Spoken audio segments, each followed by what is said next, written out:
Hi friends, good afternoon to all.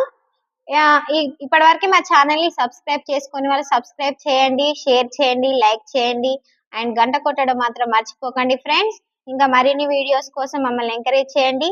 చూడండి, ఈరోజు topic మద్యపాన నిషేధం ఇంతవరకు అమలు చేయడం సాధ్యం అవ్వలేదు.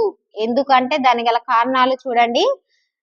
ఫస్ట్, ఆదేశిక సూత్రాలలో గల గాంధేయవాద నియమాల్లో ఆర్టికల్ 47 ప్రకారం ఆరోగ్యానికి హాని కలిగించే మత్తు పదార్థాలను రాజ్యం నిషేధించాలి అని పేర్కొనబడింది.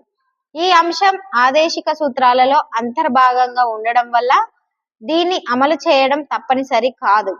మత్తు పానీయాలు రాష్ట్ర జాబితాలోని అంశం కనుక రాష్ట్ర ప్రభుత్వాలు దీని అమలుకు బాధ్యత వహించాలి. కొన్ని రాష్ట్రాలలో దీన్ని అమలు చేసినప్పటికీ శీఘ్రంగానే అమలు నిలిపివేయడం జరిగింది. గుజరాత్, నాగాలాండ్ మరియు మణిపూర్ లోని కొన్ని ప్రాంతాలు, లక్షద్వీప్ కేంద్రపాలిత ప్రాంతంలో ఇది అమల్లో ఉంది. 2014 డిసెంబర్లో కేరళలో కూడా మద్యపాన నిషేధం అమల్లోకి తెచ్చారు. 2016 ఏప్రిల్ నుండి బీహార్లో ఇది అమల్లోకి వచ్చింది. ఎక్కువ మటుకు రాష్ట్రాల్లో మద్యపాన నిషేధం అమల్లో లేదు.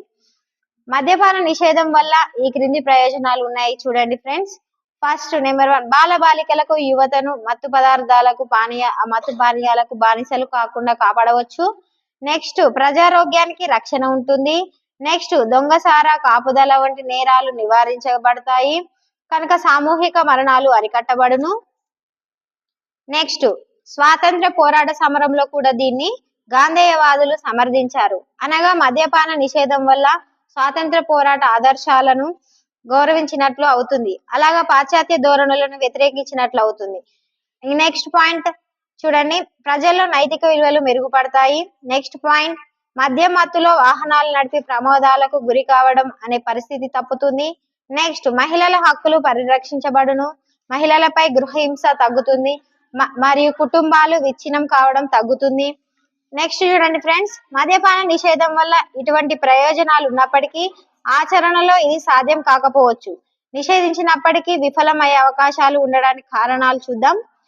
రాష్ట్ర ప్రభుత్వం ఆదాయం కోల్పోతుంది. నెంబర్ 1, మద్యానికి అలవాటు పడ్డవారు పక్క రాష్ట్రాల్లో మద్యం సేవించడానికి అవకాశం ఉండటం.